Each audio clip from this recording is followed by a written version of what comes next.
എന്റെ കർത്താവെ എന്റെ കൂടെ ഉള്ളപ്പോൾ അവിടുന്ന് അറിയാതെ എന്റെ ജീവിതത്തിൽ ഒന്നും സംഭവിക്കുകയില്ല.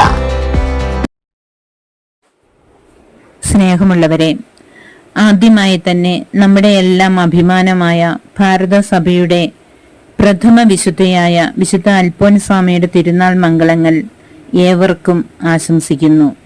നമ്മുടെ ഈ ലോക ജീവിതയാത്രയിൽ നമുക്ക് അനുകരിക്കാനും അനുഗമിക്കാനും മാതൃകകളായി തിരുസഭ ചൂണ്ടിക്കാണിച്ചു തന്നവരാണ് വിശുദ്ധർ. ഇവർ നമ്മെപ്പോലെ തന്നെ പച്ച മനുഷ്യരായി ജനിച്ചു വളർന്ന് ജീവിച്ച് കടന്നുപോയവരാണ്.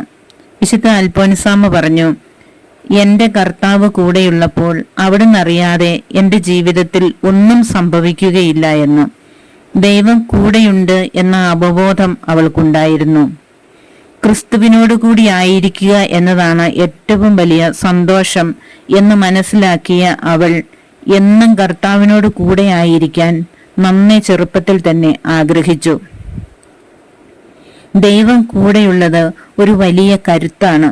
ജീവിതത്തിന്റെ എല്ലാ പ്രതിസന്ധി ഘട്ടങ്ങളിലും നമ്മുടെ കൂടെ ദൈവമുണ്ടെന്നുള്ള അവബോധം നമുക്കുണ്ടെങ്കിൽ ഏത് സഹനത്തിന്റെ ചൂളകളിലൂടെയും നമുക്ക് കടന്നു പോകാൻ സാധിക്കും.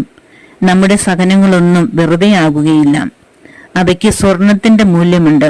കുരിശുകളും സഹനങ്ങളും ഉണ്ടാകുമ്പോൾ നാം തനിച്ചല്ല വഹിക്കുന്നത് എന്ന് അൽഫോൻസാമ്മയുടെ ജീവിതം നമ്മെ ഓർമ്മപ്പെടുത്തുന്നു.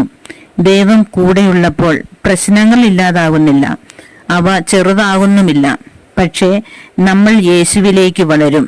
അൽഫോൻസാമ്മ സഹനങ്ങൾ ചോദിച്ചു വാങ്ങി ഈശോയ്ക്ക് വേണ്ടി ജീവിതം സമർപ്പിച്ച് ഈശോയുടെ കൂടെ ജീവിച്ചു. ജീവിതത്തിലെ കൈപ്പേറിയ അനുഭവങ്ങളെ സുഹൃതങ്ങളാക്കി മാറ്റാൻ അവൾക്ക് സാധിച്ചു. അവൾ പ്രാർത്ഥിച്ച് ഈശോയുടെ ഹൃദയത്തിലും സ്നേഹിച്ച് സഹോദരങ്ങളുടെ ഹൃദയത്തിലും സ്ഥാനം പിടിച്ചു. ദൈവത്തെ കൂടാതെ നമുക്ക് മുന്നോട്ട് പോകാൻ പറ്റില്ല.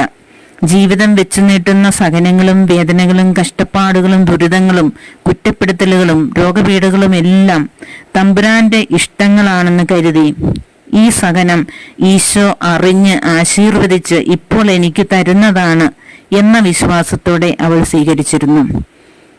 എന്റെ മണവാളൻ സമ്പന്നനാണ്. മണവാളന്റെ സമ്പത്തിൽ മണവാട്ടിക്ക് തീർച്ചയായും അവകാശമുണ്ടെന്ന് അവൾ പറയുമായിരുന്നു. മണവാളന്റെ സമ്പത്ത് നിന്ദനങ്ങളും കുരിശുകളുമായിരുന്നു. ക്രിസ്തുവിന്റെ സമ്പത്തിൽ അവകാശം നേടിയ അവൾ ഇന്ന് നമുക്കായി സ്വർഗീയ ദാനങ്ങൾ വർഷിച്ചുകൊണ്ടിരിക്കുന്നു. ഇഷ്ടപ്പെട്ടതിനെ നഷ്ടപ്പെടുത്തുമ്പോൾ ശ്രേഷ്ഠമായത് ലഭിക്കുമെന്ന് അൽഫോൻസാമ്മയുടെ ജീവിതം നമ്മെ പഠിപ്പിക്കുന്നു. ഹൃദയത്തിൽ കർത്താവിനെ കൊണ്ടു നടന്ന അൽഫോൻസാമ്മയ്ക്ക് തിരുസഭ നൽകിയ അംഗീകാരമാണ് വിശുദ്ധ പദവി. യേശുവിന്റെ കൂടെ ഇരുന്നാൽ എന്റെ ശീലവും ശൈലിയും സ്വഭാവവും പ്രവൃത്തിയും ഈശോ ശ്രേഷ്ഠവും ഉന്നതവുമാക്കും. എന്റെ കാൽവയ്പ്പുകളെ നാഥൻ കാഴ്ചവയ്പ്പുകളായി സ്വീകരിക്കും. തിരുസക്രാരിയെ ചുറ്റിപ്പറ്റി ആയിരിക്കണം നമ്മുടെ ജീവിതം മുഴുവനും.